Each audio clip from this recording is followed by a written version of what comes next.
Hi everyone, my name is Yariv Tzur. I'm an SAP mentor. I'm also an employee of SAP here in the lab in the 10th floor, belonging to the UI and Portal team. I'm going to try and do something which is a bit of a hard task. I'm going to try to condense the SAP UI strategy into a 15-minute session. This is not going to be a technical session. It's going to be about the strategy and the approach you should take to fixing the UI and to understanding why you should fix the UI of your SAP implementation. So this is the first picture I like to show. Reactions to this are rarely positive. This is what people think of when they think about SAP, right? This is how SAP feels like. Hundreds of fields, drop downs, some of them in German, some of them in English. If you did the work to translate all the German stuff to Hebrew, which is the case here for Inside Track Israel, it would still not look good, right? And the reactions, and I would like to thank Udi Weiser, who's the origin for this slide. The reactions to this start from high TCO, so it's very hard to maintain such a system. Every change is costly. It's very painful to maintain it. It gives us a bad reputation. It gives you a bad reputation. Your users don't like you because of this screen, right? This is what they think that you do to them. And suicidal thoughts, if you ever tried handling this, it's also possible. And we've been trying to fix this problem, right? But fixing this is actually a hard problem from a computational point of view, from an organizational point of view. Imagine just for a second that we create this one cool new screen, which looks awesome. And you'll see some of these awesome screens in Sharon's presentation just following me. And then you have to take this screen and multiply it by industry, right? Because the same screen does not fit when you're talking about patients in healthcare, or customers in retail, or soldiers in defense, right? Then you have to take the screen, which you've already multiplied by industry, and multiplied by country. You have to adapt it to the relevant country. Is anyone keeping score of the number of screens we have now from this one screen? That was 26 industries or 25 industries, 120 countries. Okay, you can start doing the math. And now multiply by customer. Each customer wants their own version of that specific screen in their industry, in their country. Okay? It's not an easy task.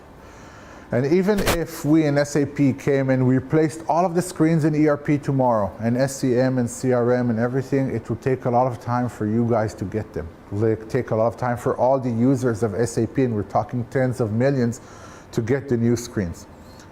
And therefore, we took a strategy. Before that, maybe just to understand the gravity of the problem, this is the evolution in a nice animation of the look and feel of SAP along the years. And you'll see that we started around here. Okay, still a very terminal server. And today, most of the new stuff which we produce looks like this, right? But the reality is that most of you are here. Okay, show of hands. Who's still here? Very impressive. And that's okay, because this is where most of the customers are. This is where most of the users are. This is why this is the perception of SAP. Yet from the point of view of the people here in the lab who've been working on fixing this, they're already here. And what I'm trying to will try to show you in the 10 minutes I have left is how to bridge the gap and make transition from here to here. And it's not going to be a technical discussion. It's going to be what do you need to do tomorrow morning when you get back to the office. Let's start with our mission statement. We want to accept the fact that the IT landscape and the expectations of users is changing. Most of the users, some of them are still okay with the good old DynPro screens running in SAP GUI. Okay? But the vast majority of users will not accept these anymore. The cost of training is not there. They accept a different experience. They know how the applications which they use in their personal life look like, and they will not accept anything else. Back in the 70s, 80s, even early 90s, when business software was invented, most people did not have access to personal software. Today, the computing power you have in your iPhone or any other smartphone is much more bigger than people had in the IBM mainframes of 20 years ago. So today, this is the experience people expect. And you cannot just give them business software which uses a UI which was designed 20 years ago. So what we're trying to do, our vision is to provide the leading user experience for business applications. And this is what I'm going to show you how we're trying to do it. So first what we did was, standard Pareto, 80-20, right? We actually did a survey and we went and looked at what applications are being used by most users. Because as I said, it's a really hard problem. We have so many screens, so many customers, so many languages. So we tried to find the most common ones. And then we basically divided the field into 3 areas. So the top use scenarios, the core use scenarios, and the specific customer use scenarios. And these are the scenarios which you can think of as your custom development, right? So this is what everyone uses, top 25, and Sharon will talk more about them. This is the middle range, which is being used with some customization. And this is specific for you, right? You have your own business process and you want to create from scratch. And our mission is to enable you a strategy for each one of these quadrants. And we call this new, renew, and enable. Okay, and these are like everything in the army, everything has to be divided by 3, right? So new are new applications, new UIs, which address new use cases and new industries. Imagine an application for a sports fan sitting in a stadium, watching a game and ordering from his cell phone beer to come to his place, right? And then he wants to chat on Twitter or on Facebook and say, wow, this game is terrible. It sounds like, something which isn't SAP, but think about the logistics. This guy bought his ticket from the sports and ticketing application. The beer goes into the logistics system that someone needs to deliver it. It's transactions, it's hardcore SAP, and we actually have such an application. But this thing wasn't available 20 years ago because no one had a smartphone or a reception to sit in a stadium. It's also not applicable to Israel because no one wants to see the games here, but that's a different story. So these are the kind of new experiences. Being able to go to a shop, take a picture of a product, see the product reviews and catalogs, right? Also something which wasn't imaginable 20 years ago. This is what we put under new. There are a lot of examples. I won't go into them here, but I'll be happy to provide them.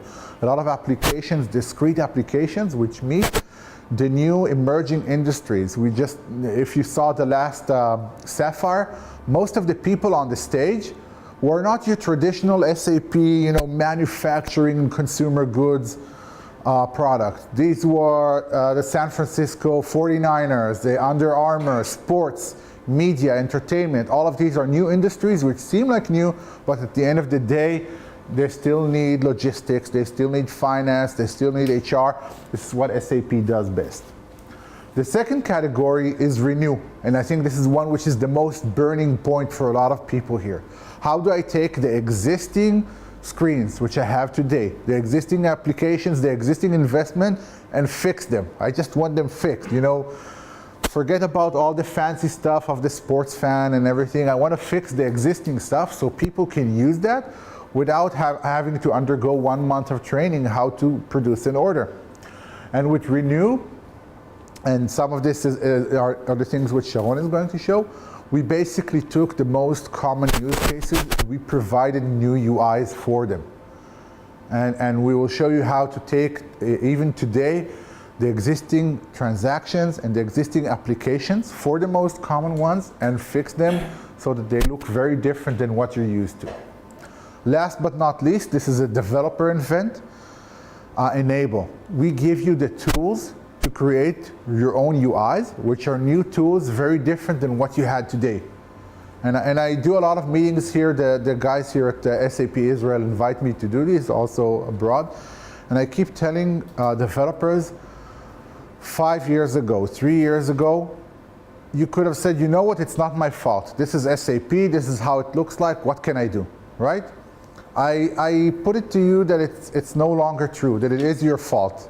I mean, you now have an option. Well, it's our fault as well, but you now have an option to fix the UI. We have the tool set, which we are happy to provide you at, I agree, different levels of maturity, but there is an option to fix the UI and make it look very different than what it used to do. And here is just very high-level overview of some of the tools we provide. And I won't go into them because Moshe is waving the signs at me. So we have SAP UI5, which is our new HTML5 library, completely compliant with open source. Floor Plan Manager for creating WebDim Pro ABAP screens. Fiori, which Sharon will talk about. SAP Screen Personas, which enables you to refresh the look of DIN-Pro screens running inside SAP GUI without coding. UI5 Productivity Service, NetWeaver Business Client, Portal. Aviad is going to talk about Mobile Portal today. I'm going to talk about Cloud Portal. Tons of new tools and capabilities which have been emerging in the last 2 years. And I think they now form a very coherent story, giving you a lot of options how to fix the UI. So I tried to make this as practical as possible. So I created like this recipe book. What do you need to do today or tomorrow? Okay, let's assume today is easy.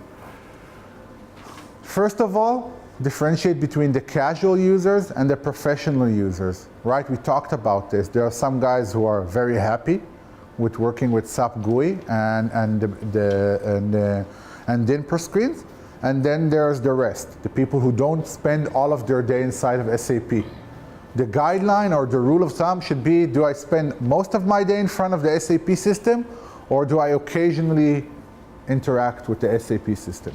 So if I'm occasionally, then I go to casual users, start with SAP Fiori, understand what it can bring to you. Sharon will, that's the last time I mentioned your name, we'll talk about this. Look into adding mobile applications. Whether you buy them, whether you develop them, we give you the tool set. You can use tool sets which is not from SAP, but mobile is a very strong direction, and you will have today a session about the mobility capabilities. Build your own, again, whether you use native or you use HTML. Hanan will talk about this later. And enhance with unstructured content, reports, and rows. The portal. I know I'm running out of time, but just maybe a word about the role of portal in this new UI. So a lot of people think of a portal as this very old thing, with an L shape, which you access, and it has news from the CEO, or maybe it's just something you use to access ESS, MSS. But once you go into mobile, and you will go into mobile, and a lot of people here are looking at me and say, yeah, mobile, maybe it's not for us. I have news for you. Everyone will be mobile. It's just a matter of time, right? Even the army guys in the back know that they're going to go mobile. Once you go into mobile, then you'll produce 1 application, 2 applications, 20 applications, right? Apps. How do you bring them together? How do you combine them with reports, with documents, with everything which you have today to give context to the application? So portal, mobile portal, it's an interesting session later today. For the professional users, these are the people who spend all of their time in front of SAP. NetWeaver Business Client, there is no excuse not to adopting it. There are reference customers here in Israel if you need one. It's the new SAP GUI. Okay, this is the one client. It's free. You can download it today from the service marketplace and start looking into it. Business Suite UX roadmap on SMP. It's a long one, but SAP is doing a lot to renovate the screens. A lot of work on specific business processes beyond Fiori that maybe while you are suffering from a specific business process, someone has already fixed it. You need to keep up to date. And it's all available. And SAP Screen Personas, we didn't have time to talk about it, but take a time, go to SCN, find out about this tool. One additional point, the developer workforce is going to change. And this is something which we could spend hours talking about, but the training and the skill set and the competency of the people working for your UI team is going to change. And again, I urge you to go to SCN, to the Developer Center, and find out more about that. Just a tad about what I recommend watching today. So design thinking, at the end of the day, Naomi is going to talk about design thinking, which is something which we recommend before you start any project. Go and talk to your users. See how we use design thinking to build new UIs. Sharon is going to be up next talking about Fiori. Hanan is going to talk about the mobile platform capabilities. Aviad going to talk about mobile portal, and I'll bug you again about the cloud portal.